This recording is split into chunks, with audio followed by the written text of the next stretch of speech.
Alhamdulillahi Rabbil Alamin. Al di situ mencakup semua maknanya, komprehensif, seluruhnya tanpa kecuali.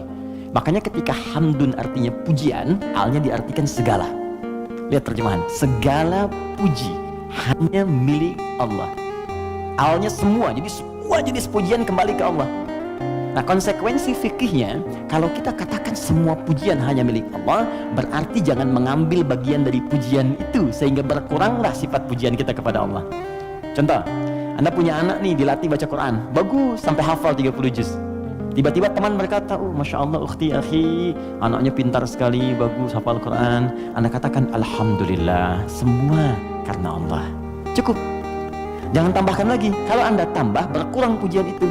Ya, saya juga berdoa sih, malam-malam saya doakan, terus saya latih juga, kirimkan pada guru yang baik. Itu jadi wasilah. Nah, itu berkurang. Jelas ya? Anda sakit, kemudian ke rumah sakit, terus kaki sudah mulai agak baik, teman-teman nengok, gimana kondisinya bro?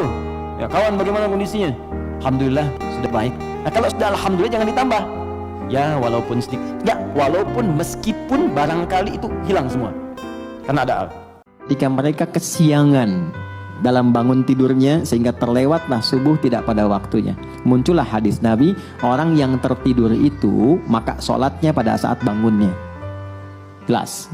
Pertanyaan yang kedua tadi, jadi kalau ada orang kemudian harusnya subuh itu 4.45 bangun, dia baru bangun 5.44, udah lewat waktu kan? Maka dia bangun nih, dia sadar, maka lakukan sholat itu saat bangunnya. Itulah waktu untuk dia menunaikannya. Jadi 5.44 diambil wudhu, dia sholat. Tapi bukan maksud untuk menyengaja mengakhirkan sholatnya, karena memang terlelap, habis. Ini kasus masuk biasa. Saya di Tripoli, ada teman saya nggak bangun sehari semalam. Sehari semalam karena lelahnya. Didorong, digoyang, nggak bangun-bangun. Kita mau jatuhkan dari atas kan nggak mungkin. Di level di flat di atas. Dia diam sampai bangun. Begitu bangun dia sholat, mengkodok semua sholatnya. Boleh nggak dikerjakan berjamaah sholat duha? Sifatnya sebetulnya sendirian. Tapi pernah ada kasus Nabi sedang sholat duha, terus beberapa di belakang ikut makmum ke Nabi, dan Nabi tidak menegur dan tidak memberi kode, diteruskan sampai selesai. Maka ulama kemudian melihat itu sebagai salah satu landasan dibolehkannya dalam keadaan tertentu, ya, duha itu dilakukan berjamaah. Contohnya apa? Anak-anak sekolah, ya kan, pengen diajarin salat duha, dipraktekin, boleh. Ustadz yang imamin, anak-anak di belakang jadi makmum, boleh, sah. Ayah ingin melatih di rumah duha kepada anak-anak dan istri misalnya kan, untuk membiasakan, dilatih berjamaah dulu, itu boleh. Dalilnya yang tadi yang digunakan, itu nggak ada perbedaan pendapat loh. Jadi kalau Anda maksa sendiri berbeda, Anda yang berbeda sendiri, ya. Awas. Jadi ngajinya disempurnakan, ada, tapi bukan berarti menjadi kebiasaan yang dilestarikan dalam konteks ini terus sehingga seakan-akan menjadi itu tradisi untuk berjamaah. Apa kata Allah? Kalau sholatnya udah benar, sholatnya udah bagus, sholatnya udah baik gitu, la nas'aluka rizqan, jangan pernah bertanya tentang rezeki gitu. Jangan pernah khawatir tentang rezeki. Kenapa? Nahnu narzuquka, kami yang akan menjamin rezekimu, kata Allah. Wal akibatu littaqwa, karena itu akibat ketakwaan engkau kepadaku, kata Allah. Semua nafas akan terhenti pada waktunya, dan semua keindahan dunia tidak ada artinya. Cerita akhirat yang dulu kita dengar akan menjadi nyata. Angan-angan dunia akan menjadi hampa. Kecantikan yang dulunya kau sombongkan, ketampanan yang dulunya kau banggakan, semuanya jadi santapan cacing tanah. Harta yang dulunya kau simpan dan engkau tidak mau mengeluarkannya, semuanya jadi rebutan orang yang mewarisi hartamu. Pada saat itu penyesalan tidak ada artinya, dan seburuk-buruk penyesalan adalah penyesalan di hari kiamat. Ketenangan itu kan sifat jiwa. Ingat, ketenangan itu bukan sifat fisik. Ya, pikiran itu biasa. Ya, pikiran itu bekerja terus, berpikir itu terus, nggak berhenti, berpikir. Apa yang memberikan kegelisahan dan ketenangan pada pikiran? Jiwa. Ini perintahnya di sini semua dalam jiwa kita. Kalau dia gelisah berarti dari nafsu, ya kan? Kalau dia tenang, nyaman berarti dari takwanya. Itu di jiwanya. Jadi pikiran itu normal saja. Dia beraktivitas. Seperti fisik pun diperintahkan. Fisik itu gimana perintah dari pikiran saja. Ya, Nah, apa yang memerintahkan pikiran dan mengisinya untuk mengarahkan apa yang harus dilakukan itu? Maka itu dari jiwa. Maka itu saya sering katakan, jiwa yang tenang akan melahirkan pikiran yang cemerlang dan aktivitas yang membahagiakan. Itu poinnya. Boleh bikin status tuh. Asbabun nuzul, sebab turunnya surah Al-Fatihah. Saya berikan sedikit dulu informasi. Jadi ada dua jenis asbab di dalam fikih Islam. Kalau asbab itu terkait dengan turunnya ayat, sebab, asbab itu sebab. Jadi sebab itu bahasa Arab asalnya, diserap ke bahasa Indonesia menjadi sebab.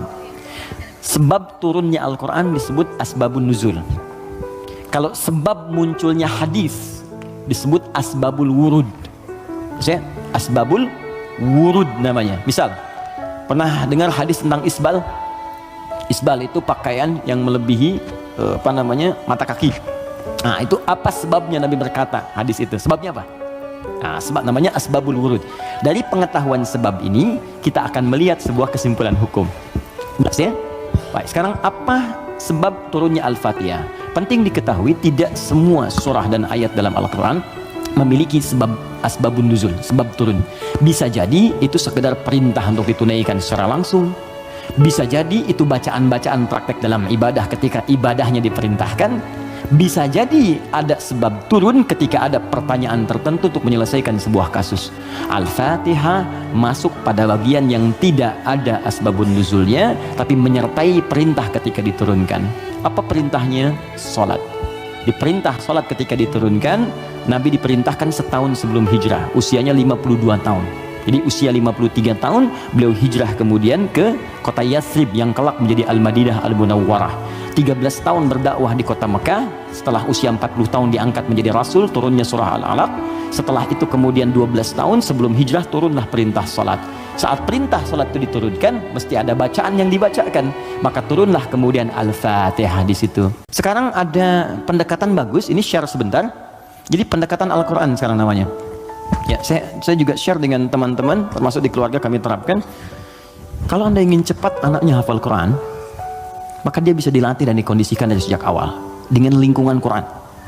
Misal, lahir dari 0 bulan, ketika lahir itu Anda kondisikan misalnya speaker aktif di rumah. Ya, dalam setiap 1 bulan dia dengar 1 juz. Bacakan aja 1 juz, 1 juz, 1 juz, 1 juz setiap 1 bulan, tapi jangan acak ya, terurut. Misal bulan pertama juz 1, bulan kedua juz 2, pindah terus sampai bulan ke-30, usia dia 30 bulan dia sudah mendengar 30 juz. Dan anak itu sejak mulai dilahirkan, organ pertama yang berfungsi kata Al-Quran, kata Al-Quran itu pendengarannya. Al-Quran langsung mengatakan itu pendengarannya. Jadi ketika dia 30 bulan dia sudah mendengar 30 juz. Itu sepakat dan sudah melalui research di sini, dia hanya butuh 6 bulan untuk menjadi penghafal Quran yang sempurna. Di usia 3 tahun sudah hafal Quran 30 juz. Ini yang diterapkan orang tuanya Fajar. Beliau pengen bacakan sendiri, begitu dikasih ASI bacain 1 juz, 1 juz, 1 juz. Begitu usia 3 tahun, kalimat pertama yang keluar di lisannya adalah ayat-ayat Quran.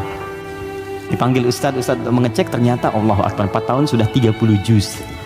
Terakhir kami ketemu sedang menghafal tafsir dan divonis lumpuh otak. Anda bayangkan, lumpuh otak hafal Quran 30 juz. Dan di mana Anda pada saat ini? Ya. Dalam bahasa hadisnya ada yang diangkat baru neraka itu masuk ke kakinya sampai ke betisnya. Ada yang sudah masuk sampai ke punggungnya. Ada yang sudah ke lehernya dan ada yang sudah tenggelam di dalamnya. Taib. Jadi ada yang baru di bibir neraka diangkat. Ada yang baru sudah mau masuk ke neraka diangkat. Ada yang sudah tenggelam diangkat. Jadi macam-macam. Ya, fa asbahtum bi ni'mati ikhwana. Siapa yang bisa mengangkat itu semua? Di antaranya Allah berikan nikmat kepada Anda dengan dapatnya ikhwan dalam kehidupan. Cuma itu yang bisa menolong Anda di hari akhirat, teman-teman terbaik, selain syafaat-syafaat yang lainnya. Ada orang mendekat kepada Al-Quran, ada orang sering bersalawat kepada Nabi, ada orang mendekat pada hukum-hukum Allah, ada orang-orang yang belum bisa maksimal menunaikan itu semua, dia cari teman-teman yang soleh yang menunjukkan pada kebaikan-kebaikan. Bukankah sering Anda dapati seperti itu? Mungkin Anda bersahabat dengan teman yang tingkat ibadahnya jauh di atas Anda. Anda masih sibuk dengan urusan dunia, tapi masih menunaikan sholat, masih puasa, tapi karena kesibukan dunia Anda, Masya Allah, kurang bekal ibadah Anda. Tapi beruntungnya Anda dengan punya teman yang soleh, berjamaah dengan imam yang soleh, puasa dengan dia, buka sama-sama, kadang sering ikut-ikut misalnya dalam ta'limnya, dalam macam-macamnya, Masya Allah. Maka tiba-tiba ketika Anda dikenal oleh dia, diingat oleh dia, di akhirat nanti tidak ditemukan Anda. Ya Allah, Dia kawan saya ya Allah. Dia teman saya ya Allah. Dia saudara saya ya Allah. Kami pernah ta'lim sama-sama ya Allah. Kami pernah puasa sama-sama ya Allah. Kami pernah sholat berjamaah sama-sama ya Allah. Mohon jangan pisahkan ya Allah. Jangan pisahkan. Tanya, sudahkah Anda punya teman seperti itu? Yang bisa menolong dalam kebaikan. Kalau belum temukan, cepat cari, mumpung masih hidup. Sebab kalau sudah kehidupan itu berakhir, tidak mudah untuk menemukannya. Maka pastikan di kantor Anda, teman Anda bisa membawa Anda ke surga. Pastikan di rumah Anda, pasangan hidup Anda adalah teman yang bisa membawa Anda ke surga. Pastikan di tempat kehidupan Anda, siapapun tetangga Anda, kerabat Anda, teman-teman sekolah anak Anda adalah teman yang bisa mengingatkan dan membantu Anda untuk mencari Anda bisa masuk ke dalam surga. Dan saya mohon pada Anda semuanya, tolong ingat ini ya, baik-baik. Kalau nanti di akhirat Anda tidak temukan saya di surga, tolong ingatkan kepada Allah, saya pernah ada di sini. Saya pernah ada di sini. Tolong ingatkan. Kalau antum di akhirat nanti tidak temukan saya di surga, tolong ingatkan. Ya Allah, mohon ya Allah.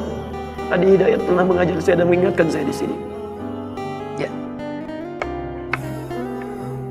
Subhanakallahumma wa bihamdika asyhadu an la ilaha illa anta astaghfiruka wa atubu ilaik. Wa akhiru da'wana alhamdulillahi rabbil alamin. Assalamualaikum warahmatullahi wabarakatuh.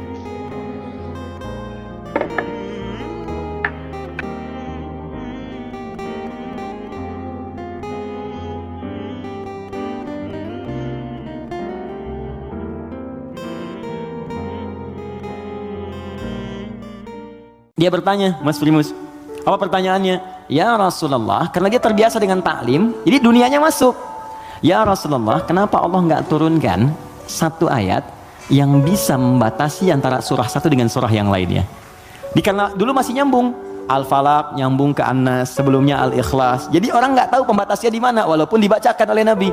Maka diturunkanlah kemudian Bismillahirrahmanirrahim. Ya, karena pertanyaan anak kecil itu. Dijawab kemudian. Ibnu Abbas tuh sering bertanya, turun jawaban. Al-Baqarah 189 itu turun karena pertanyaan Ibnu Abbas. Ya Rasulullah, kok bulan bentuknya robah-robah, kemarin sabit, sekarang setengah, sekarang bulat betul, kenapa begini? Kenapa jadi ahillah turun? Yas'alunaka 'anil ahillah. Masya Allah. Qul hiya mawaqitu lin-nasi wal hajj. Ibnu Abbas yang tanya, turunlah Bismillahirrahmanirrahim. Sejak turun Bismillahirrahmanirrahim itu, maka Nabi membaca Al-Fatihah dengan 3 cara. Satu, dibaca penuh dengan bismillahnya, dijaharkan. Bismillahirrahmanirrahim. Alhamdulillahi rabbil alamin. Ar-Rahmanirrahim. Baca. Baik. Ada yang kadang Nabi bacanya sir, silent. Bismillahirrahmanirrahim. Alhamdulillahi rabbil alamin. Ar-Rahmanirrahim. Ada yang kembali ke awal tadi, nggak dibaca sama sekali. Alhamdulillahi rabbil alamin. Ar-Rahmanirrahim. Maliki yaumiddin. Maka dari sini riwayat tersebar, boleh dibaca. Ada yang keempat, rakaat pertama dibaca jahat kata Abu Hurairah, Bismillahirrahmanirrahim. Yang kedua nggak dibaca sama sekali. Ada 70 hadis jumlahnya. Maka disimpulkan oleh para ulama, cara membaca Al-Fatihah disepakati dituliskan di mushaf Bismillahirrahmanirrahim. Bismillahnya bisa dibaca dengan 4 cara. Jahar, kencang, sir, silent, tidak dibaca sama sekali, dibaca rakaat pertama, selanjutnya tidak. Semua riwayat tersambung kepada Nabi dan tidak ada kaitan dengan ormas tertentu. Oke? Karena saya pernah tugas di Mekah 2010 menyambut jemaah haji. Begitu datang depan Masjidil Haram, Isya imamnya Syekh Sudes. Ya, kan di situ mazhabnya Hambali, jadi disirkan. Bismillahirrahmanirrahim. Alhamdulillahi rabbil alamin. Komentar pertama makmumnya, wah iki imamnya Muhammadiyah tuh, tunggu Muhammadiyah. Muhammadiyah cabang Masjidil Haram mana bayar? Suasana mahsyar. Pertama jawabannya wallahu taala a'lam bissawab, karena memang kita belum ke sana. Karena wallahu a'lam itu Allah yang tahu. Maka kita tanyakan kepada Allah, Allah turunkanlah kemudian paparan dalam ayat-ayat Al-Qur'an. Baik. Tentang suasana itu diturunkan satu surah. Surah ke-75. Surah Al-Qiyamah. Persiapannya diturunkan surah Al-Waqi'ah. Surah ke-56. Waktu terjadinya diturunkan surah ke-31 ayat 34. Tentang kiamatnya, peristiwanya, persiapannya. Waktunya tidak diketahui, dirahasiakan supaya kita semangat untuk beramal dalam persiapannya. Makanya kalau Nabi ditanya kapan kiamat, Nabi balik tanya, persiapan kamu apa? Ya. Jawaban Nabi, jangan sibuk pikirkan kiamat, sibuk pikirkan amalan dirimu untuk ke situ. Karena kiamat pun dirahasiakan oleh Allah supaya kita semangat untuk beribadah menyambut itu. Dan nggak akan ada umat Nabi Muhammad kemudian hidup saat kiamat, nggak ada. Semua akan diwafatkan yang soleh-soleh. Nggak akan mengalami itu. Nggak akan mengalami. Semua wafat. Maka turun Quran surah ke-31 ayat 34. Innallaha indahu ilmus sa'ah. Sungguh hanya milik Allah pengetahuan tentang waktu tepatnya terjadi kiamat. Sa'ah. Tuh, diksi Al-Quran tuh indah sekali. Kiamat itu kan di Quran banyak. Malik yaumuddin kiamat. La uqsimu bil yaumil qiyamah, yaumul qiyamah. Yaumul ba'ts, hari kebangkitan. Tapi ketika menunjuk waktu pakai sa'ah. Innallaha indahu ilmus sa'ah. Sa'ah itu kalau sekarang jam. Di jam itu ada menitnya? Ada detiknya? Ada. Bahkan sampai ke menit detiknya hanya Allah yang tahu. Di sini ada 5 hak prerogatif Allah. 5 yang tidak diketahui oleh siapapun, bahkan even itu malaikat. Makanya di hadis Muslim nomor hadis ke-8, malaikat bertanya pada Nabi, mata sa'ah, kapan terjadi kiamat? Kata Nabi, mal mas'ulu anha bi'a'lama minas sa'il. Yang ditanya tidak lebih tahu daripada yang bertanya. Anaknya yang dekat dengan Allah, yang tahu. Nah, ini ingin menegaskan bahkan saya pun malaikat yang paling dekat dengan Allah nggak tahu kapan terjadinya. Apalagi dukun yang kemudian tiba-tiba ada di bumi. Ya, ahli langit pun nggak tahu, masa ahli bumi kemudian tiba-tiba bisa menerawang.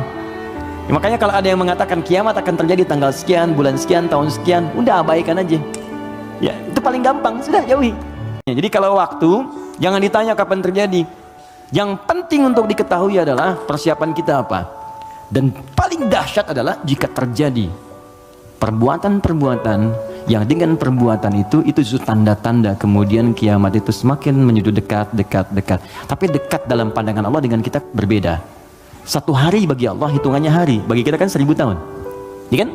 Bagi Allah dekat nih. Iqtarabatis sa'atu wansyaqqal qamar. Bulan telah terbelah, kiamat semakin dekat. Kiamat semakin dekat itu bukan saat Bang Deddy bikin sinetron 15 abad yang lalu itu turun ayat kiamat sudah dekat, itu kalimat Quran. Kiamat sudah dekat 15 abad yang lalu, cuman sudah 15 abad belum kejadian. Karena bagi Allah tuh gampang, tinggal 10 hari lagi, tinggal 7 hari lagi, cuman sehari itu kan ribuan tahun. Jelas ya? Maka jangan dipikirkan waktunya. Tapi Nabi kemudian ditanya oleh malaikat, ma amaratuha, apa tanda-tandanya? Ya, idza talidal amatu rabbataha, jika sudah budak melahirkan tuannya. Wa antaral hufatal arata, ya, jika seorang budak melahirkan tuannya. Jika engkau melihat seorang penggembala bertelanjang kaki, telanjang dada, kemudian berlomba-lomba meninggikan bangunan, ya, budak melahirkan tuannya, itu ada yang menyebutkan suasana sudah mulai terbalik. Halal dianggap haram, haram dianggap halal, yang benar jadi salah, yang salah jadi benar, yang benar dibikin disertasi, dibikin tulisan ilmiah, ya, tiba-tiba dikalahkan oleh yang salah, gitu kan? Yang salah kemudian menyebar, jadi dianggap biasa. Jika sudah maksiat tingkat yang tinggi dianggap biasa, bukan yang rendah. Zina itu min sab'il mubiqat, 7 yang menyebabkan kehancuran, dosanya besar. Zina itu seperti pembunuhan, dosa besar. Makanya kalau ada yang menghalalkan dosa besar dianggap murtad, keluar dari Islam, dan dia harus bertobat. Makanya kita dorong dengan doa, diarahkan lagi, kan? Mungkin karena ketidaktahuannya, kan? Nah, itu cara berpikirnya demikian. Saya tidak mengajarkan mencela, saya menjauhi itu. Ya, kita ajarkan dengan perasaan baik, kita doakan, tak ajarin lagi sepanjang dia masih hidup. Jadi kalau ada teman-teman yang diajak oleh orang lain terpengaruhi, kita sepanjang kita hidup, supaya kita saat ditanya oleh Allah dengan jawaban kita itu aja. Ya, apa pernah ada Nabi mengharapkan umatnya ke neraka? Tidak. Lantas kenapa Anda memvonis dia sebagai ahli neraka? Alih-alih kita vonis, kenapa nggak kita doakan? Allah itu maha kasih, bukan hanya maha menghukum. Rahmat Allah lebih luas daripada hukumannya. Kenapa sekarang banyak sifat hukuman ditampilkan, kasih sayangnya dihilangkan?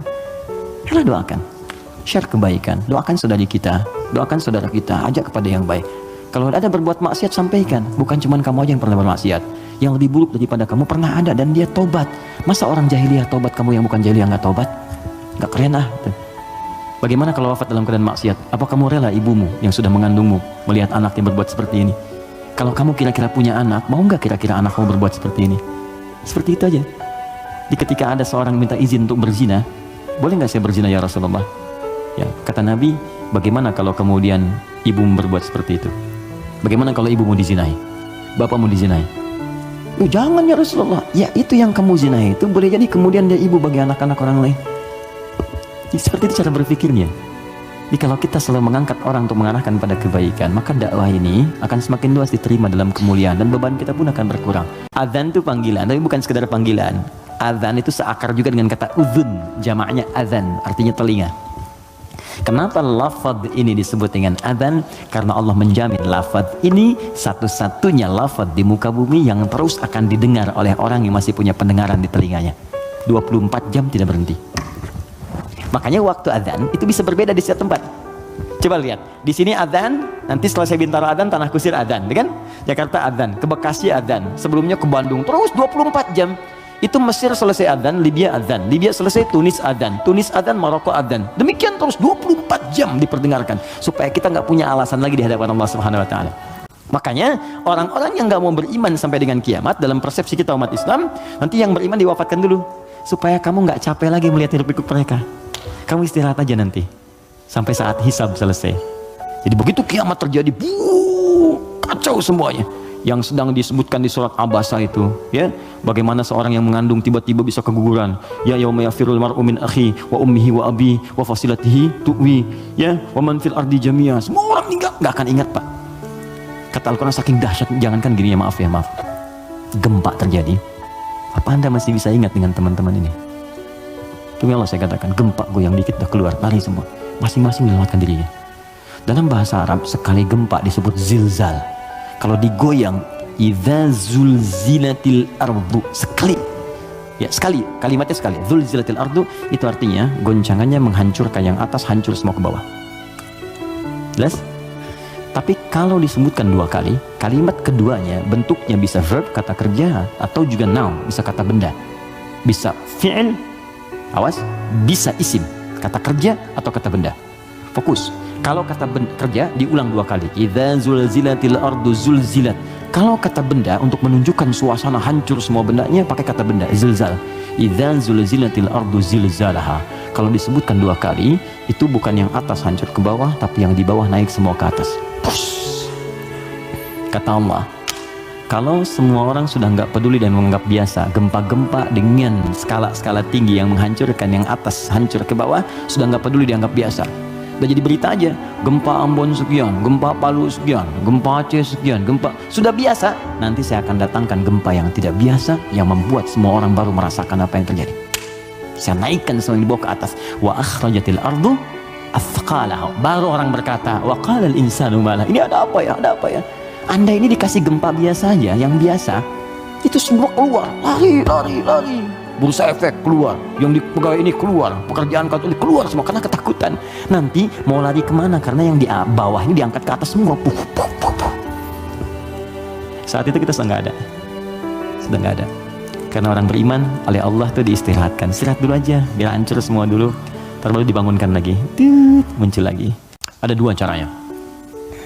Pertama, Al-Quran menganjurkan untuk merenungkan setiap tindakan yang kita lakukan, akibatnya akan seperti apa. Merenungkan akibat dari sebuah tindakan disebut tadabbur namanya. Dari dabara, sesuatu yang di belakang, tadabbur. Jadi kalau mau berbuat, difikirkan dulu. Ya. Makanya ada kisos di Islam. Kisos itu diturunkan sebetulnya untuk merenungkan. Sebelum berbuat, rasakan hal yang sama saat Anda kemudian mendapati itu. Turunlah Quran surah kedua, Al-Baqarah, dari ayat 178 sampai kemudian ayat ke 182, sebelum sampai kemudian di ayat 183-nya untuk puasa. Di rangkaian ayat itu Allah menyampaikan, ketika Allah buka dengan kalimat kutiba alaikumul qisasu fil qatla, nanti Allah sampaikan walakum fil qisasi hayatun ya ulil albab. Hei orang-orang yang masih punya pikiran, saya turunkan kisos ini sebetulnya supaya kamu merasakan kalau kamu berbuat begitu bagaimana resikonya. Makanya turun, cubit lagi, kemudian pukul lagi, kalau ada yang bunuh lagi. Jadi tahu resikonya supaya merasakan kalau punya akibat begitu bagaimana. Di pelajaran pentingnya bukan karena kisosnya, kata Allah itu bisa menjaga nilai kehidupan. Jadi kalau orang tahu kalau mencoba membunuh akan dibunuh lagi, dia gak akan membunuh gitu. Kalau orang tahu merasakan rasa kesakitnya dicubit, dia gak akan nyubit. Karena itu kata Quran, bahasa paling damainya adalah pikirkan dulu sebelum berbuat apa akibatnya. Nah sekarang coba teman-teman yang egonya nggak bisa dikontrol misalnya kan, coba pikirkan dulu. Kalau kira-kira orang lain menerima perlakuan seperti yang Anda lakukan sekarang, bagaimana rasanya? Anda diperlakukan begitu seperti apa? Istri mau marah sama suami mau marah sama istri. Sebelum marah pikirkan dulu, kira-kira kalau saya marah bagaimana perasaannya? Kalau saya dimarahi bagaimana rasanya? Itu yang pertama. Kalau itu belum bisa meredakan sedikit karena memang setan menguasai, maka Nabi berikan jalan. Pertama, fasta'idz billahi minasyaitonir rajim. Istighfar dulu. Minta kepada Allah supaya dijauhkan dari setan. Kalau bahasa doanya, Rabbi inni a'udzubika min hamazatis syayatin wa a'udzubika ay yahdurun. Kalau bahasa kitanya, saya nggak hafal Ustaz bahasa Arabnya, boleh pakai bahasa Indonesia. Ya Allah, mohon lindungi aku dari pengaruh setan sekarang ya Allah. Jangan sampai dia hadir menguasai jiwaku. Ya, kalau belum reda, sedang berdiri, duduk kata Nabi. Duduk belum selesai, berbaring sebentar, pikirkan dulu. Belum tenang, wudu, karena api hanya bisa dipadamkan dengan air. Pelan-pelan, pelan-pelan, pelan-pelan. Yang terakhir, kalau belum mempan juga, perhatikan bahasanya, indah sekali. Bagaimana kalau saat Anda sedang tidak bisa mengontrol ego itu, lalu Anda berbuat maksiat, Anda wafat. Itu aja. Itu rumus di Quran surah ke-67 ayat yang kedua.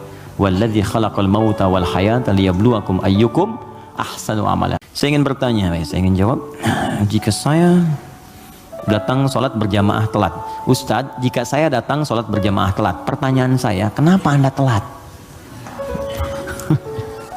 Orang lain bisa tepat, Anda telat, kenapa? Ayo ya, kita coba sesuaikan.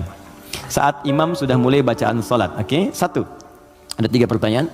Bila imam akan segera ruku, apakah saya boleh baca doa iftitah dulu, lanjut al-fatihah? Gini, ruku itu saya pernah jelaskan, itu seakar dengan kata rakaat, berasal dari kata ruku. Artinya kalau imam sudah mendapatkan ruku ya, Allahu Akbar, ruku, lalu Anda ikut ruku. Nah, kalau Anda sudah ikut ruku itu artinya Anda dapat 1 rakaat. Paham ya? Dapat 1 rakaat. Nah, sekarang persoalannya adalah ketika imamnya masih berdiri, terus tahu akan ruku dari bacaan jahar kelihatannya, ya. Walam yakul lahu kufuwan ahad. Mau ruku nih, Anda datang, takbir, Allahu Akbar. Apa yang harus saya lakukan Ustaz? Kalau masih sempat baca Al-Fatihah 3 ayat saja. Bismillah, Alhamdulillah, Ar-Rahmanir-Rahim. Langsung ke Al-Fatihah. Lewati iftitahnya. Langsung. Bismillahirrahmanirrahim, Alhamdulillah Rabbil Alamin, Ar-Rahmanir-Rahim. Langsung takbir, lagi kemudian ruku, ikuti imam. Itu sah. Kenapa? Karena ukuran surah dalam Al-Quran yang paling pendek itu 3 ayat. Al-Kautsar. Inna a'tainakal kautsar fasalli rabbika inna syani'aka huwal abtar. Mengambil ukuran terpendek. Jadi kalau kita bacakan 3 ayat di Al-Fatihah ini sudah cukup, langsung ruku. Tapi kalau imamnya ruku, Anda datang, maka itu sudah selesai. Maka Anda langsung takbir, Allahu Akbar, langsung ruku. Contoh, boleh? Menghadap ke sebelah sini saja ya, biar netral sedikit. Sebelah sana. Ruku, Mas Dimas, mohon izin. Ini ruku ya. Nah, saat ruku ini, mohon izin, boleh? Ya, antum, bukan yang belakang. Bismillah. Jangan begini, sedang ruku. Imam, maju sedikit Mas. Mohon izin luruskan ya dengan meja ke sini. Nah, ini datang terlambat misalnya kan? Mas Bu, kenapa terlambat? Yang lain kan bisa pas gitu, Anda harus terlambat. Jangan diulang lagi ya, nggak baik seperti itu ya. Sini. Oke, ini sudah ruku, fokus, ini datang, maka cukup takbir, Allahu Akbar. Oke, langsung ruku, Allahu Akbar, ikut ruku ya, dan nggak usah baca Al-Fatihah lagi, langsung ruku. Baik, cukup, mohon izin, maaf. Nah, ini dalilnya ini hadis Nabi sallallahu alaihi wasallam, innama ju'ilal imamu liyutamma bihi. Sungguh imam dijadikan untuk diikuti, faqiraatul imam qiraatul ma'mum. Kalau Anda nggak bisa menjangkau bacaan imam karena imam sudah masuk ke rakaatnya berikutnya, ruku, maka bacaan imam sudah mewakili makmumnya. Jelas? Tapi jangan sengaja menunggu imam ruku. Assalamualaikum Ustaz, Waalaikumsalam warahmatullahi wabarakatuh. Ini belum saya baca. Jika kita berobat ke tempat semacam Pak Haji, mungkin Anda, bukan kita. Saya tidak ikut. Oke. Jika Anda berobat ke tempat semacam Pak Haji yang orang sebut, lalu Anda dikasih obatnya, air minum, yang doakan, apakah itu masuk syirik atau bagaimana Ustaz? Mohon pencerahannya. Tergantung. Jika Anda minta doa, tabarruk dengan doa itu, wasilah supaya mohon berdoa, didoakan kepada Allah. Anda bisa berdoa sendiri, minta ya, dan bisa saling mendoakan. Nabi kadang saling mendoakan dengan sahabat, doakan. Bahkan Nabi minta dibacakan oleh Abdullah bin Mas'ud Al-Quran. Abdullah bin Mas'ud datang sini, coba bacakan surat ini. Kata Abdullah bin Mas'ud, ya Rasulullah, Anda kan yang Nabi, tapi saya ingin mendengar bacaanmu. Sesama sahabat saling mendoakan, biasa, saling ketemu, doakan, itu biasa. Dan boleh, adabnya boleh. Anda ketemu ulama, minta doa. Dulu kami begitu, bertemu ulama minta doa, Syekh doakan kami, doakan kami. Sekarang agak beda, orang ketemu Ustaz minta foto. Ketemu ulama minta selfie deh. Lengkapilah dengan doa yang ditempatkan di hati itu doanya. Ya, doanya minta doa kebaikan. Nah, boleh Anda silakan kalau datang. Itu dalilnya diantaranya Quran surah ke-5 tadi ayat 35. Ya ayyuhalladzina amanu taqullaha wabtaghu ilaihil wasilah. Hai orang-orang beriman, tingkatkan takwamu kepada Allah, cari wasilah untuk mendekat kepada Allah. Apa diantaranya? Kisah yang paling tepat untuk menjawab ini adalah tentang Al-Fatihah itu. Jadi ada seorang yang sakit tadi, ya, kepala suku di Arab, sakit kemudian zaman itu, lalu dia minta kepada para sahabat, ngutus ajudannya, ya, untuk bertanya ada nggak yang bisa menyembuhkan. Kata sahabat, Allah yang sembuhkan. Datang didoakan dengan baca Al-Fatihah. Itu kan paling gampang. Ketika didoakan itu dengan baca Al-Fatihah, sembuh. Saat sembuh itu dikasihlah kemudian kambing beberapa ekor. Takut, dibawalah kepada Nabi. Ini indah sekali. Dilaporkan kepada Nabi karena takut kambing itu gratifikasi. Tuh, ini bagus sekali. Jadi takut nih, saya takut salah nih, dibawa ke Nabi. Nabi, tadi ada orang sakit, terus minta bantuan. Saya ingat ajaran Anda, baca Al-Fatihah, saya bacakan. Habis itu dikasih kambing begini. Nabi langsung senyum, ketawa, tabassama dhahikan. Gitu ya, kurang lebih. Kata Nabi, tahu dari mana engkau Al-Fatihah bisa punya manfaat seperti itu? Maka kata Nabi, bagikan kambingnya, coba berikan aku bagiannya. Maksudnya Nabi, yuk kita nikmati sama-sama itu. Silahkan kita nikmati, syukur kepada Allah Subhanahu Wa Taala. Ini artinya dalil yang membolehkan kita datang minta doa misalnya, ya, ke orang soleh, ulama. Tapi syaratnya kita pun berdoa dulu, minta sama Allah. Minta. Lalu Allah lebih senang kita minta kepada Allah dengan bahasa hati kita. Setelah itu kita berwasilah minta pada orang soleh yang baik, minta kebaikan, lalu dia doakan kepada kita semua. Jelas sampai sini? Ada yang dulu ruqyah terkenal sekali, orang soleh, dia sakit, punya anak sakit, sakitnya lumpuh semua. Nah begitu lumpuh, ini orangnya baik sekali, kesolehannya nampak pada prasangka baiknya. Jadi semua yang datang prasangka baik aja. Malam-malam, Bu, bayangkan ada perampok datang tengah malam. Ini kisah ini sangat populer sekali. Perampok serombongan datang ke rumahnya. Karena prasangka baik ini dikira mujahid fisabilillah mampir. Dulu kan bukan kayak kita sekarang kan, rombongan mujahid dengan ini kan nggak kelihatan tuh. Malam-malam datang dikira mujahid. Begitu dibuka pintu, oh ahlan wa sahlan mujahid, masya Allah, mujahid, masya Allah, silahkan masuk. Bayangkan perampok disuruh masuk. Disebut mujahid fisabilillah, datang. Akhirnya apa yang terjadi? Silahkan, duduk dulu, istirahat dulu, mandi dulu. Dimintalah berwudu semua. Tolong para mujahid silahkan berwudu dulu. Ya, wudu. Supaya apa? Salah satunya, ternyata di bawah keran itu dia simpan bejana untuk menampung air wudhu mereka. Ini kisah nyata, benar terjadi. Jadi bukan rekaan, di kisah nyata sampai riwayat kepada kita dan valid riwayatnya. Jadi orang-orang salaf dulu. Di begitu air wudhunya tumpah ke situ, dan dia melihat orang-orang perampok tadi, kok ada anak ini nggak bangun. Ya kata mereka ke bapak tadi, ini siapa? Ini anak saya, dia kena lumpuh katanya. Oh gitu, udah duduk, dijamu dengan makan semua. Udah rapi, suruh wudhu, makan, pulanglah mereka. Nah, begitu pulang, ini yang menarik. Beberapa pekan kemudian datang lagi. Dibuka lagi mujahid, katanya masya Allah. Yang buka siapa? Yang buka anak yang lumpuh tadi. Buka langsung, kaget loh. Kemarin kan lumpuh dia, sekarang bisa buka katanya kan. Lalu bapaknya keluar nyambut lagi, mujahid, masya Allah. Karena mereka berkahan dari jihad Anda, Anda bayangkan. Karena positive thinkingnya. Bertanya, ini kenapa bisa sembuh? Air wudhu, masih ingat gak air wudhu yang pernah engkau pakai itu dalam wudhu itu? Saya mandikan kepada anak saya, dengan izin Allah sembuh dia. Perhatikan ketika seorang berprasangka baik kepada Allah Subhanahu Wa Taala akan berubah segalanya.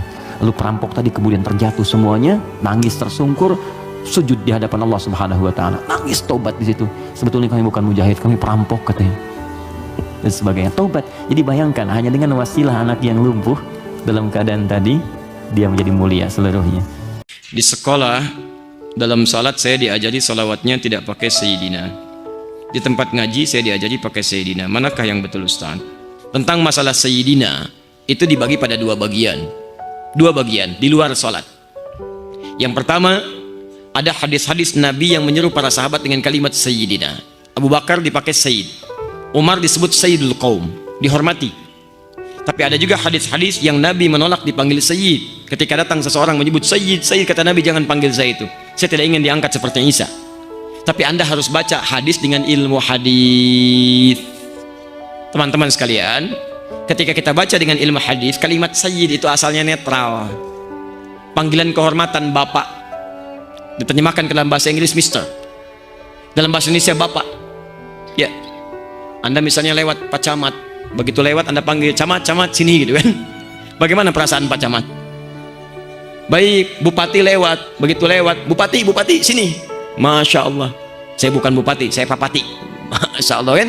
Baik, ada kalimat-kalimat di situ. Kiai lewat, Ketua MUI lewat, Anda panggil misalnya dengan nama orangnya langsung. Maka di Arab itu ada ungkapan kehormatan namanya Sayyid. Perempuannya Sayyidah Khadijah, Sayyidah Aisyah, itu normal biasa. Sama dengan saya panggil Anda Bapak, Tuan, Nyonya dan sebagainya. Maka Umar dipanggil oleh Nabi Sayyidu Qaumi, pemimpin kaumnya, yang dihormati di kaumnya. Abu Bakar disebut Sayyidu Qaumi, yang dihormati dalam kaumnya. Baik, Nabi disebut Sayyidul Anbiya, Jumat disebut Sayyidul Ayyam, Sayyid. Nah, orang tadi, kenapa Nabi tidak berkenan dipanggil dengan Sayyid oleh orang tadi? Karena orang tadi berniat mengkultuskan Nabi, ingin cari muka di hadapan Nabi, seakan-akan ingin diperhatikan oleh Nabi lebih daripada orang lainnya. Maka dia panggil Sayyid, Sayyid, Sayyid, tapi ingin mengkultuskan Nabi. Nah, Nabi menolak, bukan menolak dipanggil Sayyidnya, tapi menolak dikultuskan. Sehingga seperti Nabi Isa nanti nasibnya bagaimana dikultuskan oleh umatnya. Jadi kalau Anda ingin memanggil kalimat Sayyid dalam konteks untuk kehormatan, itu nggak ada masalah.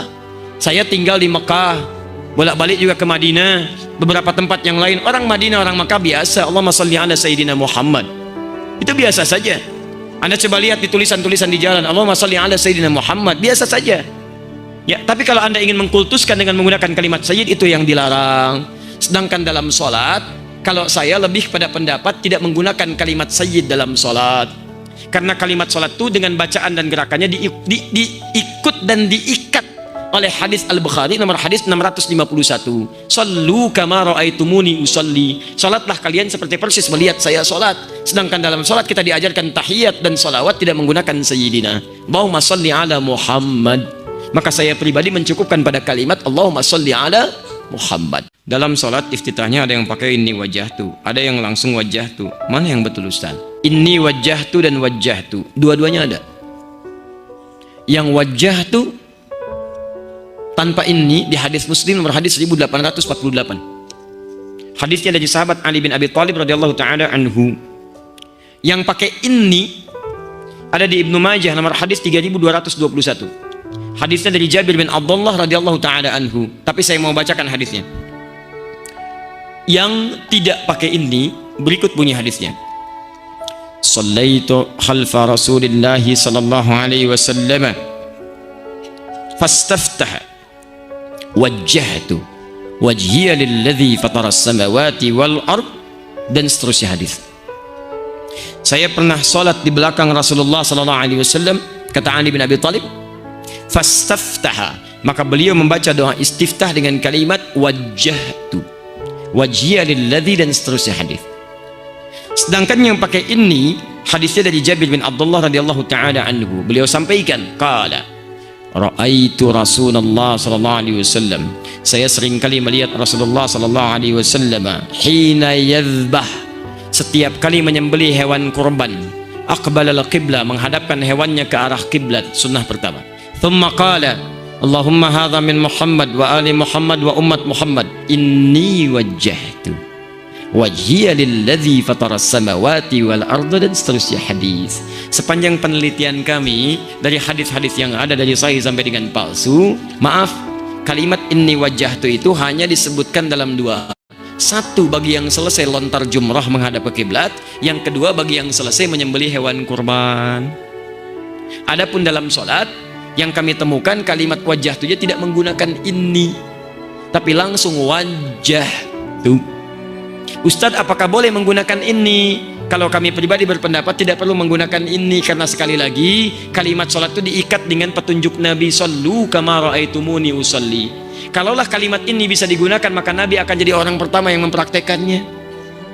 Kalimat ini dihadirkan karena kalimat Nabi Ibrahim pernah mengucapkan itu di Quran surah ke-6 ayat 76 sampai 80. Ketika beliau melihat matahari, melihat bulan, melihat bintang tidak menemukan Allah, maka beliau katakan inni wajjahtu. Tapi itu bukan dalam konteks sholat, dalam pencarian kepada Allah. Jelas ya?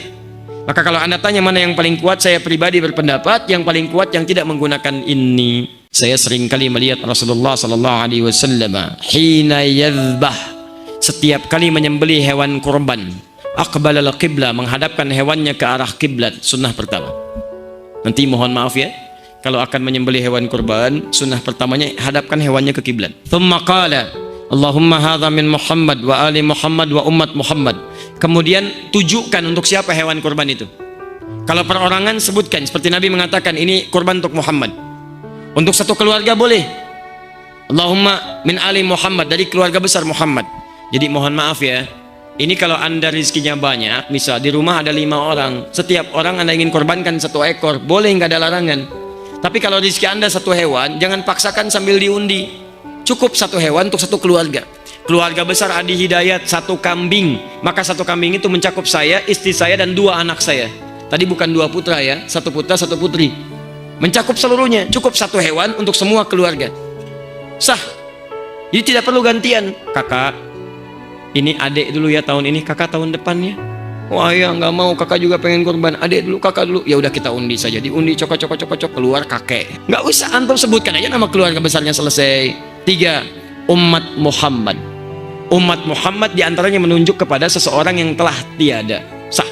Karena ketika Nabi menyebut umat, itu mencakup semua umat Nabi, baik yang masih hidup ataupun wafat. Dalilnya di situ menunjuk pada 2 bagian. Berkurban bagi yang tidak mampu, 1. Di anda kalau misalnya mampu, ada orang lain tidak mampu, boleh anda berikan hewannya, hadiahkan kepada orang itu untuk kurban dia, boleh. Seperti Nabi berkurban untuk umatnya. Yang kedua, kurban untuk orang yang sudah tidak ada, sah. Ulama sepakat di sini. Hanya Imam Asy-Syafi'i mengatakan diikat dengan syarat wasiat. Kalau ada wasiat lakukan, kalau tidak tidak perlu dikerjakan. Tapi jumhur mengatakan tidak perlu ada wasiat karena hadisnya tidak menyebut wasiat. Sunnah yang selanjutnya, thumma qala bismillahi Allahu akbar. Sembelih ucapkan bismillahi Allahu akbar, baru sembelih. Dan ingat ya, kalimat sembelihannya itu seketika. Idza dzabhtum fa ahsinudz dzibha. Ketika anda akan sembelih, baguskan sembelihan. Dzabha seketika. Jadi bukan menggorok berkali-kali. Ya, ditolong dipelajari ya. Di begitu akan sembelih seketika, set sekali, sudah. Supaya tidak membuat hewannya merasa kesakitan. Jadi bukan berkali-kali begini. Ya, coba dipelajari itu ya, cari urat yang baik. Jadi begitu, kemudian anda sembelih seketika. Makanya kata Nabi, jika anda ingin menyembelih, tajamkan pisaunya asah. Dan itu pun Masya Allah, saking kasihnya Nabi pada hewan, dikatakan jangan lakukan depan hewannya. 4, begitu selesai, anda menghadap kiblat.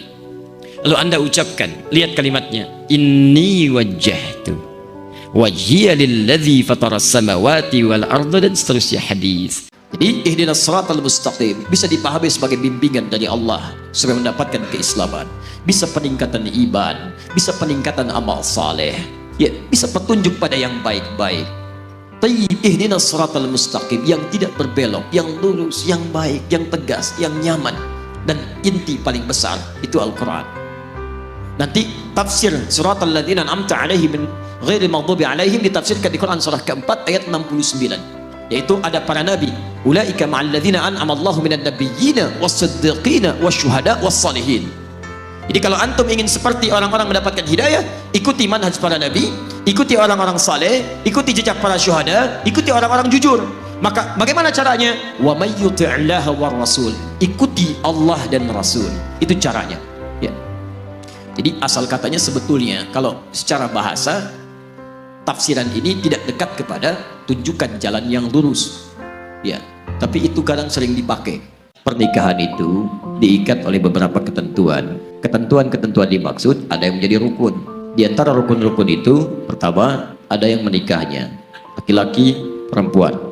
Di kalau menikahnya itu laki-laki, perempuan jelas tidak sah pernikahannya. Kedua, ada wali nikah. Wali nikah itu bagi yang masih gadis itu mutlak bagian terdekat dari dirinya. Orang tua, ayah masih ada. Kalau ada, itu ayah. Tidak ada kerabat terdekatnya, pamannya, kakaknya, atau adiknya, atau yang paling dekat. Dan wali ini fungsinya bukan hanya menikahkan, tapi menjadi jalur konsultasi jika ada hal-hal terjadi di rumah tangganya. Karena itu wali akan memberikan perlindungan pada perempuan supaya berfikirnya matang. Quran surah kedua ayat 221, paling kanan sebelah atas. Wala tunkihul musyrikin wala tunkihul musyrikati hatta yu'minna. Jangan kamu laki-laki menikah dengan perempuan musyrik sampai mereka beriman. Wala amatun mu'minatun khairum min musyrikati walau a'jabatkum. Perempuan mukmin yang biasa-biasa saja, lebih baik dibandingkan dengan musyrik walaupun dia memikat hati. Wala tunkihul musyrikina hatta yu'minu. Lihat kalimatnya. Kalau menuju pada laki-laki, kata Quran, jangan menikah. Tapi untuk perempuan, jangan nikahkan anak perempuanmu. Wala tunkihul musyrikin, jangan nikahkan anak perempuanmu kepada pria musyrik. Jadi yang dituju itu walinya. Ayat ini tegas, kata para ulama, menunjukkan bahwa jika ada perempuan, gadis, ya ini gadis belum masuk ke janda, gadis khususnya akan menikah, maka tidak sah pernikahannya sebelum kemudian dia diputuskan oleh walinya. Putuskan itu maksudnya bukan memutuskan pernikahan dan sebagainya, membimbing pernikahan dia menjadi wali darinya. Jadi tidak boleh dia menikahkan dirinya sendiri, supaya dijaga kehormatannya, dijaga dia. Dan apa fungsi terbaiknya? Quran surah keempat ayat 35, paling kiri di pertengahan. Wa in khiftum shiqaqa bainihima fab'athu hakaman min ahlihi wa hakaman min ahliha. Kalau di rumah tangga terjadi cekcok luar biasa yang menjadikan tidak bisa diselesaikan oleh kedua suami istri itu, maka konsultasilah kepada wali, hakim yang paling bijak. Siapa yang paling bijak? Yang paling bijak, yang paling bagus adalah yang Anda tunduk jadi wali yang menikahkan Anda, karena itu yang paling dekat dengan Anda, yang paling mengerti Anda. Makanya ketika seseorang menikahkan itu hati-hati, bukan cuma mengatakan saya nikahkan kau begini-begini, tapi ketika punya persoalan dia harus jadi bagian dari itu untuk konsultasi dan sebagainya. Makanya saya ingatkan pada perempuan-perempuan, jangan anggap enteng wali, yang penting nikah. Tidak. Wow. Walinya siapa? Pengennya sih wali songo. Wali terus. Tidak bisa. Ada wali bagian kerabat Anda. Jadi jangan anggap enteng, Anda sudah kawin lari, capek, gak ada wali dan sebagainya, gitu kan? Repot. Ini bagian pertama. Kemudian ada mahar. Kemudian saksi, minimal 2 orang saksi di tempat yang sama.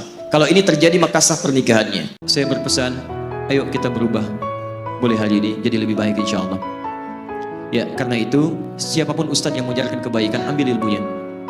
Kalau ada yang tidak mendekatkan pada Allah, tinggalkan, termasuk saya. Kalau apa yang saya sampaikan tidak membuat anda dekat dengan Allah, tinggalkan saya. Ambil pendapat ustadz-ustadz lain lebih baik. Dan tinggalkan segala perselisihan dan sebagainya, karena itu tidak akan meningkatkan status derajat antum kebaikan di hadapan Allah Subhanahu wa taala. Ambil ilmu ustaz lain, dapatkan kebaikannya dan tinggalkan segala yang buruk. Insya Allah antum lebih dekat dengan Allah Subhanahu wa taala. Apa syarat dan ketentuan puasa Daud? Teman-teman sekalian, untuk puasa Daud ini tidak ada syarat dan ketentuan khusus. Berlaku untuk kita semua, hanya berlaku 2 hal saja ketentuan utamanya. Tentu ini bagi seorang muslim, ya, dia sudah muslim, beriman kepada Allah, sudah baligh. Yang pertama, dia memang punya kekuatan untuk menjalaninya. Jadi kalau antum belum terbiasa, belum kuat menjalani, jangan paksakan. Jangan paksakan, ya. Karena di zaman Nabi SAW pernah ada orang yang merasa kuat, memaksakan diri, ingin menunaikan puasa setiap hari. Jadi dia katakan, ya Rasulullah, saya ingin tingkatkan ketakwaan, saya ingin puasa setiap hari. Masya Allah, kata Nabi, saya orang paling takwa, saya Nabi, saya Rasul. Saya puasa, saya berbuka. Tapi saya ingin meningkatkan, kata Nabi, cukupkan dengan puasa Daud pada intinya. Ya, jadi puasa sehari, selanjutnya kemudian buka, selanjutnya puasa, selanjutnya buka. Yang kedua, memulai dengan tadarruj, tahapan. Ya, jangan langsung ke puasa Daud. Mulai dulu dari puasa yang sunnah pertama, Senin dulu misal. Puasa Senin. Ya. Sekarang hari apa? Sabtu kan? Insya Allah nanti lusa, ya, Ahad, Senin ada kesempatan puasa. Jadi kalau belum pernah puasa sunnah sama sekali, mulai dengan puasa Senin dulu. Kalau Senin sudah nikmat, kemudian baru pindah ke Kamis. Senin dengan Kamis. Senin Kamis sudah nikmat, alhamdulillah, antum tambah dengan ayyamul bidh. Ya, puasa 3 hari berturut-turut di pertengahan bulan. Kalau sudah terbiasa baru naikkan kepada puasa Daud. Ya, puasa sehari, besoknya buka. Senin puasa, Selasa buka. Rabu puasa, Kamis buka. Nah, kalau puasa Daud bersamaan dengan puasa sunnah Senin Kamis, yang diambil Daudnya, ya. Jadi kalau antum sudah terbiasa Senin Kamis, kemudian puasa Daud, saat Kamisnya buka, maka saat Kamis itu pun dihitung pahala puasanya, karena anda telah terbiasa puasa Senin Kamis sebelumnya. Di ketika levelnya naik, misal saya puasa Senin Kamis, Senin dan Kamis puasa, kemudian saya pindah puasa Daud, Senin puasa, Selasa buka, Rabu puasa, Kamis buka. Kalau sudah puasa Daud, Kamisnya jangan puasa. Di Rabu puasa, Kamis buka, jangan puasa. Nah, saat anda buka itu, karena sebelumnya anda terbiasa puasa Senin Kamis, pahala puasa Senin Kamis tetap diberikan. Ya. Itu ada di hadis Al-Bukhari, Nabi menyampaikan, "Idza maridal 'abdu aw safar kutiba lahu mithla ma kana 'alaihi muqiman sahihan." Kalau seorang hamba punya uzur atau terbiasa menunaikan amalan khusus, kemudian dia melakukan amalan lain seperti safar dan tidak mengerjakan amalan sebelumnya, maka amalan sebelumnya tetap dituliskan pahalanya walaupun dia tidak mengerjakannya. Apakah benar hari Jumat tidak boleh puasa tanpa disandingkan dengan hari sebelumnya atau setelahnya? Jika benar tidak boleh, bagaimana dengan puasa Daud yang selang sehari? Ini nggak ada kaitan puasa Jumat dengan puasa Daud. Yang dimaksud dihubungkan, maksudnya begini, kalau menyengaja puasa di hari Jumat tanpa ada ilat sebab tertentu, misal sebab tertentu itu ada puasa yang diwajibkan masuknya hari Jumat, seperti puasa Ramadan misalnya kan, maka tetap dilakukan. Nazar, saya kalau berhasil akan puasa di hari Jumat, itu dikerjakan. Misal puasa Daud, ya, misal Rabu puasa, Kamis tidak, Jumat puasa, itu boleh. Tapi kalau menyengaja puasa di hari Jumat tanpa alasan, itu tidak dibenarkan, nggak boleh hukumnya, tidak boleh, karena Jumat itu hari raya untuk orang Islam, hari raya untuk orang Islam yang khusus datang setiap pekan, ya, bukan setiap waktu, jelas ya? Maka tidak boleh menyengaja puasa di hari itu tanpa ada kaitan dengan puasa-puasa yang lainnya. Bolehkah bermanja-manja dengan Allah? Terakhir, apa yang dimaksud bermanja-manja? Kalau yang dimaksud bermanja-manja dalam urusan positif, misal manja-manja dalam urusan ibadah, sangat dibolehkan. Misal tahajud, ya, ditingkatkan. Bahkan selevel Umar bin Affan radhiyallahu taala anhu, menantu Nabi, orang paling kaya, asetnya ada sampai hari ini, menikah dengan dua putri Nabi, satu meninggal, satu nikah lagi dengan satunya lagi.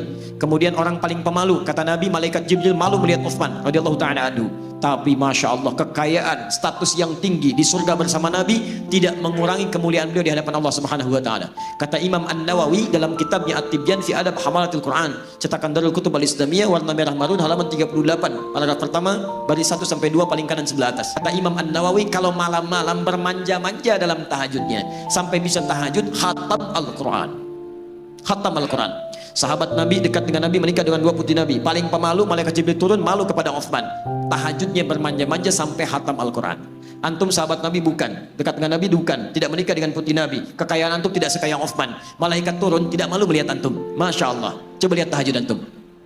Baca Al-Quran. Lihat sahabat-sahabat Nabi. Ya, ada yang lain. Misal Abdullah bin Mas'ud ketika baca Quran bermanja-manja dengan bacaan Qurannya. Sampai ketika nikmatnya baca Quran, malaikat turun, bergerak angin, tiup kencang badai. Tiba-tiba masya Allah, beliau diam, baca, gerak lagi. Bingung, datang pada Nabi, diadukan. Atan Nabi sallallahu alaihi wasallam. Apa kata Nabi? Atadri, tahukah engkau ya Abdullah, ketika engkau sedang baca Al-Quran, saking bagusnya bacaan Quranmu, turun malaikat ingin mendengarkan bacaan Quranmu. Banyak yang turun, banyak turun. Masya Allah, bermanja-manja dengan bacaan Al-Qurannya. Karena itu seperti Abdullah bin Mas'ud, cuma satu di muka bumi. Bayangkan kalau semedan baca Qurannya seperti Abdullah bin Mas'ud, hancur semua medan ini, turun malaikat. Makanya saat antum baca Quran, gak ada yang turun malaikat. Cuma dicatatkan pahala antum insya Allah. Jadi silahkan bermanja-manja dalam urusan positif, tapi manja-manja dalam maksiat itu yang kita jauhi. Di maksiat antum jauhi, Allah tidak sukai. Mulai hari ini, ayo kita kembali pada Quran. Jadi orang baik dari ujung kepala sampai ujung kaki, dan itu insya Allah mengantarkan kita ke surga bersama keluarga kita. Ya, saya tidak ingin dengar ada pengusaha dari sini jadi tidak baik. Baik, jangan terima hal yang tidak benar. Masuk ke ruang kerja, ada tiba-tiba uang, Pak, 10 juta Pak. Dari mana? Ya untuk Bapak lah. Maaf, tangan saya sudah baik, jari tahiyat saya tidak akan pernah menerima maksiat. Ambil. Masya Allah. Pak, 100 juta Pak. Ya, saya istikharah dulu. Masya Allah gitu. Semua baik. Cukup ya? Yang menentukan kita masuk surga, mendapat rahmat Allah atau bukan, itu Allah Subhanahu wa taala, bukan kita. Kita boleh merasa khawatir, tapi jangan berlebihan, karena setan pun datang kepada kekhawatiran. Itu bagian dari ujian. Quran surah kedua ayat 155, posisi paling kiri sebelah atas. Walanabluwannakum bisyai', kami akan uji setiap yang hidup dengan berbagai ujian kehidupan. Minal khauf, pertama kali khawatir. Gak ada manusia yang gak khawatir. Gak ada manusia yang gak khawatir. Antum pun mungkin sekarang khawatir. Khawatir anak kalau tidak baik belajar, khawatir suami kalau pulang telat, kan? Khawatir kalau sekarang terlambat, kan? Macam-macam gelisah itu ada. Gelisah kalau ustadznya belum berhenti juga, kapan ustadz selesai ya gitu kan? Ada acara ini, ada itu dan sebagainya, macam-macam dan sebagainya. Jadi muncul. Tapi bagaimana kekhawatiran yang wajar? Nah, poinnya lihat sini. Benar, surga dan rahmat Allah ada dalam ketentuan Allah. Tapi Allah pun bikin aturan bagaimana itu didapatkan. Tugas antum hanya mengikuti aturan itu saja. Allah katakan sholat, antum sholat. Allah katakan berdoa, antum berdoa. Allah katakan taat, antum taat. Begitu antum ikuti aturan itu, berharap rahmat Allah, insya Allah Allah pun akan menurunkan rahmatnya seperti yang dijanjikan dalam Al-Quran dan hadis-hadis tadi. Ya. Jadi kalau antum ada perasaan seperti itu wajar, tapi jangan larut dalam hal yang demikian, sehingga menjadikan anda salah dalam ibadah atau malas menunaikan hal-hal yang benar untuk dikerjakan. Tetap optimis, positif, dan cukup kerjakan ikhtiar dengan amal soleh. Kalau adzan dikumandangkan maka setan akan lari sambil terkentut-kentut. Ya. Ini bahasa kiasan, maksudnya kentut kan ada baunya. Jadi dia bukan cuma pengen nggak dengar adzan, dia pengen juga hidungnya tidak mencium bau adzan. Saking bencinya dengan suara adzan, dia pergi. Ya. Makanya antum nggak usah kaget, antum jalan dengan non muslim ya. Tiba-tiba adzan berkumandang, Allahu Akbar, Allahu Akbar. Non muslim pun bisa ingatkan antum, Mas sudah adzan, apa mau sholat dulu? Karena setan sedang pergi. Fa'idha thuwiba fa'ada. Kalau selesai adzannya, balik lagi setannya. Maka antum jangan kaget. Yang muslimnya bisa menjawab, tenang aja mas, baru adzan, belum qomat. Karena setan kembali lagi. Fa'idha uqimat. Kalau salat sudah mau dimulai, Masya Allah, lihat kalimatnya. Fayaqulu udhkur kada, udhkur kada. Jadi kalau anda belum sholat, masih berdiri begini, itu masih tenang. Biasa aja, nggak ada masalah. Tapi ketika anda mulai bertakbir, kata Nabi, setan mulai masuk. Dia katakan, ingat ini ya, ingat itu ya. Maka anda akan mengingat apapun yang tidak ingin anda ingat. Gak percaya silahkan. Nanti sholat zuhur sebentar lagi, ketika anda bertakbir seperti ini, Allahu Akbar, akan masuk banyak ingatan yang tidak ingin anda ingat. Bahkan pelajaran saya ini pun akan masuk tuh. Ingat, begitu anda takbir, hati-hati. Setan akan mengatakan, ingat ini, ingat itu. Padahal dia setan tuh. Jadi dalam kehidupan itu tidak akan berjalan sempurna seperti yang ingin kita rasakan. Selalu akan ada perbedaan pandangan.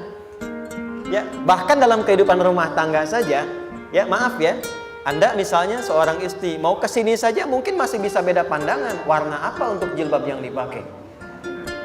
Jadi kesan pertama yang ingin dibangun bahwa dalam kehidupan sudah pasti akan ada keragaman pandangan. Dan yang kedua, yang tidak normal, keragaman pandangan itu boleh jadi melahirkan tindakan-tindakan yang kontraproduktif. Mungkin akan mendapatkan celaan. Allah dicela, malaikat dicela, Rasul dicela, Nabi dicela, sahabat dicela, tabi'in dicela, ulama dicela. Kita siapa yang mungkin belum menjadi bagian dari orang-orang itu dan ingin bebas dari celaan? Itu mustahil. Jelas sampai sini? Jadi kalau mendapatkan celaan, berbahagialah, berarti kehidupan kita normal. Jelas? Pernah mendapatkan celaan dalam hidup? Halo? Pernah disoal oleh orang lain? Pernah direndahkan oleh orang lain? Nah, Allah tuh memberi kesan kepada kita, jangankan engkau Rasul yang paling mulia saja pernah mendapati itu. Tapi bagaimana seni mendapatkan ketahanan sehingga dalam dicela pun tetap tenang. Dalam disoal pun tetap hatinya nyaman. Karena ketenangan itu yang membawa pikiran tenang dan tindakan yang terukur. Dan kadang-kadang ketenangan itu lebih penting bahkan dibandingkan dengan harta yang berlimpah.